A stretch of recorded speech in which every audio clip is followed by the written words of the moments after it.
Olá a todos e todas, sejam bem-vindos mais uma aula de processo penal.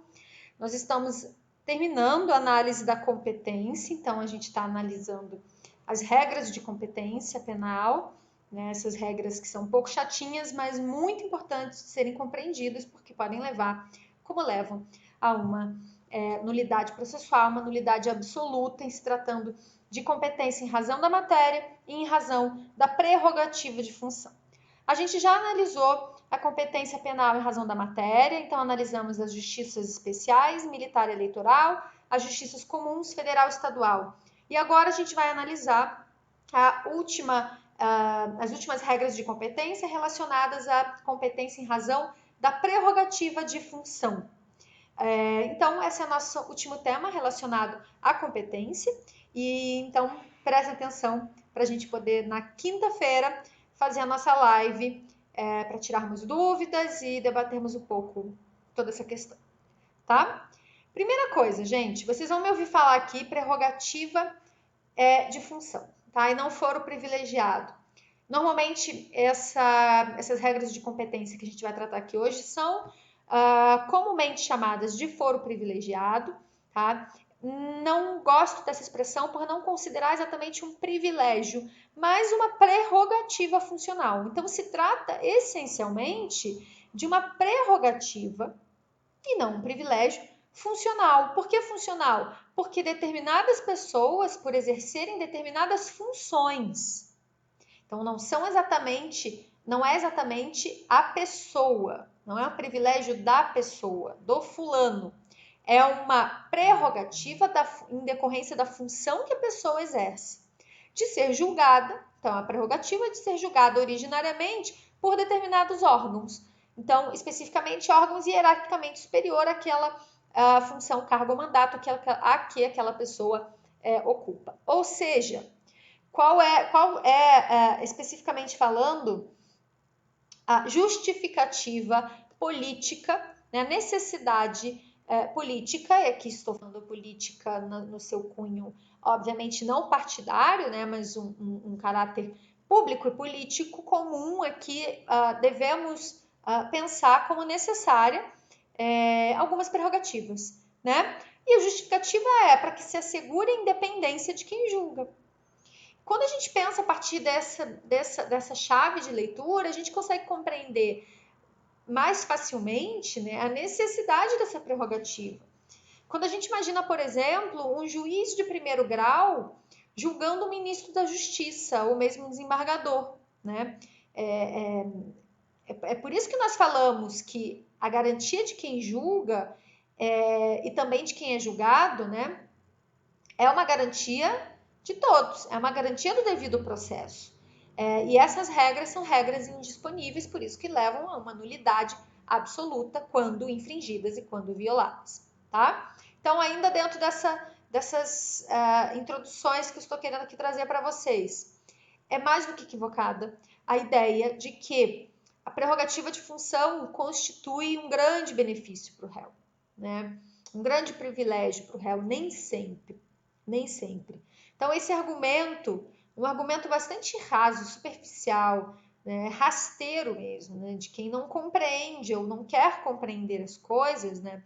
Então, esse argumento de que ser julgado por um tribunal composto por juízes, em tese, mais experientes, né, o que não significa necessariamente maior qualidade técnica do argumento, que isso seja uma vantagem, isso esbarra na impossibilidade de um duplo grau de jurisdição. Então, quem tem uma prerrogativa de função de ser julgado originariamente no Supremo Tribunal Federal, vai recorrer para quem?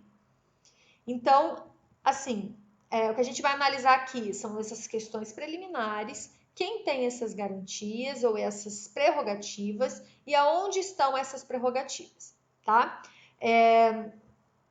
Vamos tentar delinear algumas coisas, tá? Primeiro, é uma regra absoluta em termos de competência.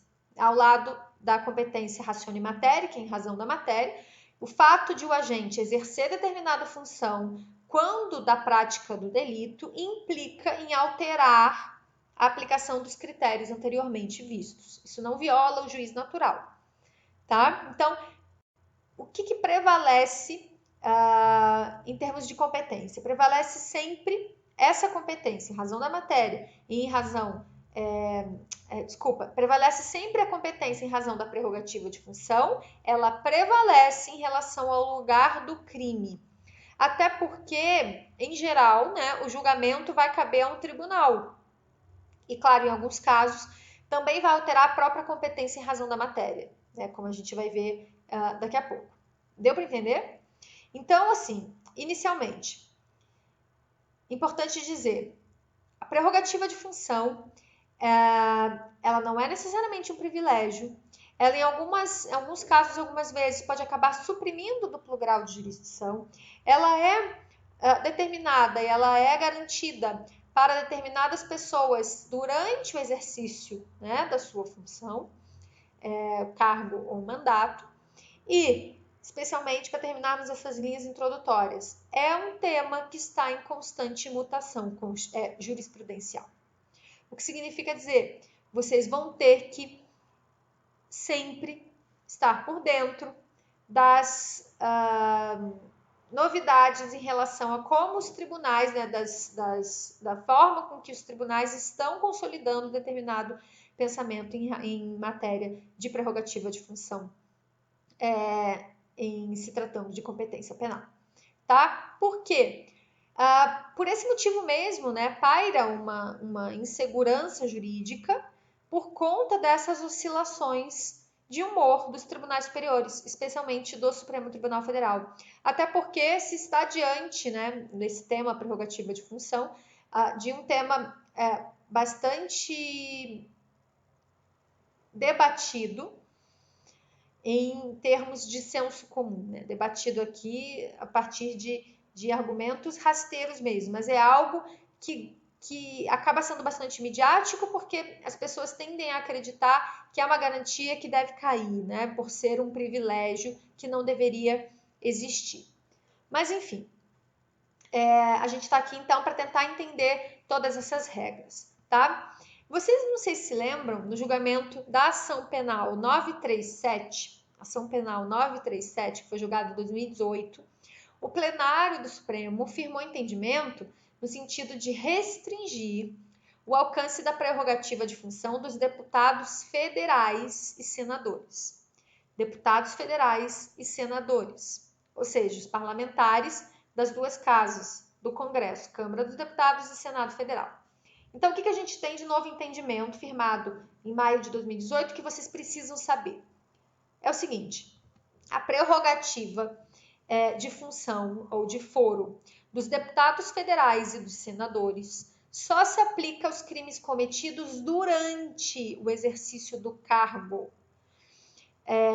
considerado então o início do dia da data da sua diplomação. Tá? Isso altera radicalmente o entendimento anterior de que, uma vez empossado, ele adquiria a prerrogativa, né, inclusive para julgamento de crimes praticados antes da posse. Agora, não mais. O aspecto positivo desse novo entendimento é que limita bastante aquele efeito gangorra, né, aquele sobe e desce dos processos, conforme o agente estivesse eleito, subia. E depois viesse a perder o cargo ou não se reelegesse, né, descia, perdia a prerrogativa, e aí o processo descia para o primeiro grau. Então, esse novo entendimento, de alguma forma, ele evita esse efeito gangorra.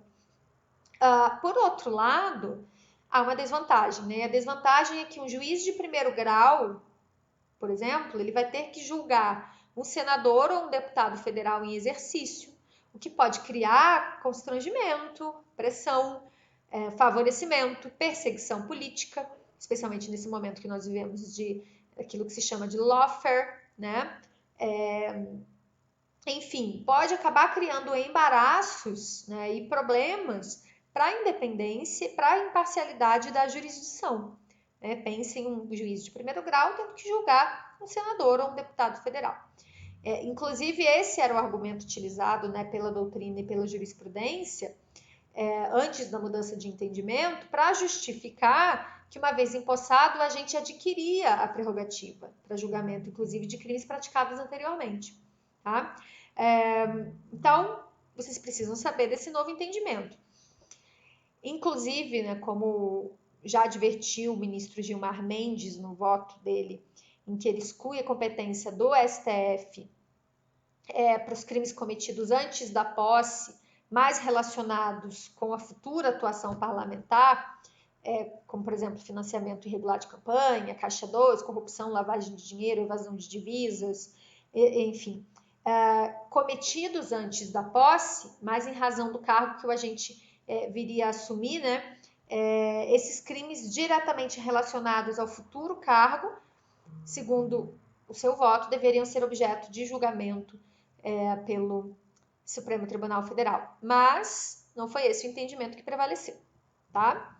Segunda coisa em relação a esse novo entendimento do Supremo, a prerrogativa somente se aplica, então, aos crimes praticados durante o exercício do cargo e relacionados às funções. Então, são dois entendimentos semelhantes, mas diferentes. Primeiro, só vai se aplicar a prerrogativa de função aos crimes praticados durante o exercício do cargo, tá? E relacionados às funções, ou seja, propter officio. É uma nova alteração em relação ao entendimento anterior, né, que era no sentido de que a prerrogativa iria se aplicar a todo e qualquer crime praticado pelo parlamentar. Então, agora, por maioria, o Supremo Tribunal Federal entendeu que é preciso que exista uma relação entre o crime cometido e a função exercida. E, portanto, que seja essa conduta criminosa praticada em razão do exercício das funções de parlamentar, ou seja, propter officio.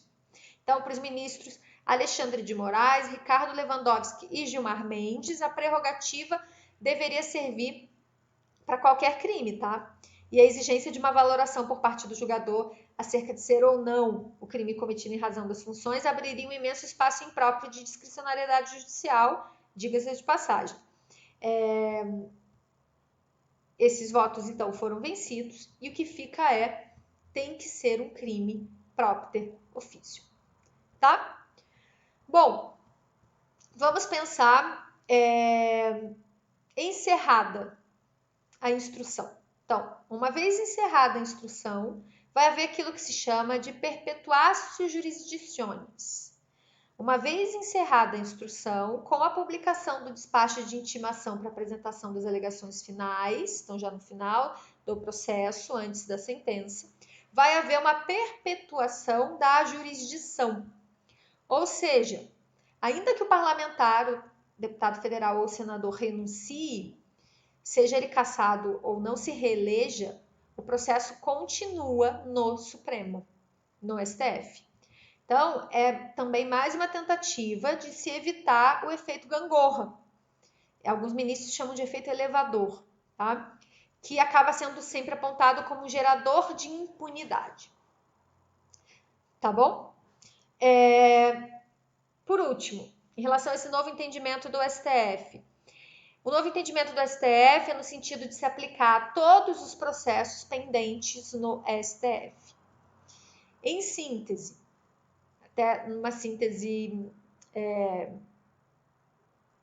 bastante dita ou bastante replicada por alguns processualistas penais, esqueçam o princípio do juiz natural. Com esse entendimento, o Supremo Tribunal Federal ele busca desafogar os processos que aguardam julgamento, né, de ex-parlamentares e também aqueles acusados por crimes cometidos anteriormente à posse ou que não tenham sido cometidos em razão do cargo. Mas, por outro lado, viola uma garantia básica da jurisdição penal, que vocês aprenderam comigo, que é a regra do juiz natural, criando uma situação de alteração de competência pós-fato e no curso do processo bastante problemática e que representa um grave retrocesso, tá? Mas foi esse o entendimento firmado pelo Supremo Tribunal Federal em 2018. Por último, eu tinha dito que ia ser a última, mas ainda tem mais uma observação nessas linhas iniciais, que é a decisão inicialmente iria atingir, essa decisão do Supremo, em 2018, iria atingir inicialmente apenas deputados federais e senadores. Posteriormente, o STF e também o STJ estenderam esse entendimento para os ministros de Estado e governadores, tá? Então, inicialmente foi pensado esse novo entendimento para deputados federais e senadores. Posteriormente, STF e STJ estenderam esse entendimento para ministros de Estado e governadores. Tá? O que era um tanto quanto imaginável pensar que deveria ser adotado esse mesmo entendimento em relação aos demais cargos e funções de natureza política, né? Seja do Poder Legislativo ou do Poder Executivo. E aí nos resta uma questão a ser colocada. E os membros do Ministério Público e do Poder Judiciário? Ao menos por hora, estão fora desse entendimento. Ou seja, até o momento, não há qualquer manifestação do STF sobre esse tema e tem prevalecido o entendimento de que se aplicam as regras anteriores. Ou seja, se alguém comete um crime, qualquer crime, hoje, e posteriormente vem a tomar posse como juiz ou promotor, ou ascende pelo 5º Constitucional, por exemplo, para algum tribunal, ele adquire a prerrogativa, que vai valer para qualquer crime, sem a limitação de que seja próprio ter ofício, até que ele seja exonerado ou aposentado, e aí seria o caso de perder a prerrogativa de função. Deu para entender? Então, a gente tem esses dois entendimentos.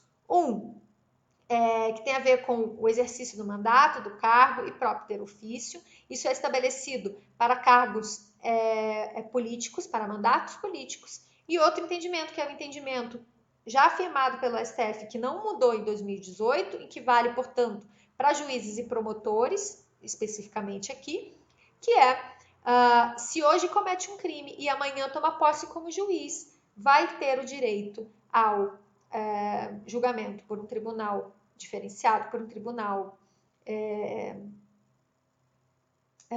competente, que não seria o juízo originariamente competente. Deu para entender? Que não seria o juízo originariamente competente se não fosse juiz ou promotor. Essas questões são um pouco delicadas, um tanto quanto difícil expor todas elas, né, numa videoaula, mas eu espero que tenha ficado claro. De qualquer forma, na quinta-feira a gente vai fazer uma live para dirimir quaisquer dúvidas, tá, que tenham surgido. Eu não vou aqui ficar falando de cada uma das regras e das hipóteses, para não ficar até maçante, mas a gente vai tratar delas na quinta-feira. Então, eu espero vocês lá, tá bom? Um abraço, gente. Tchau, tchau.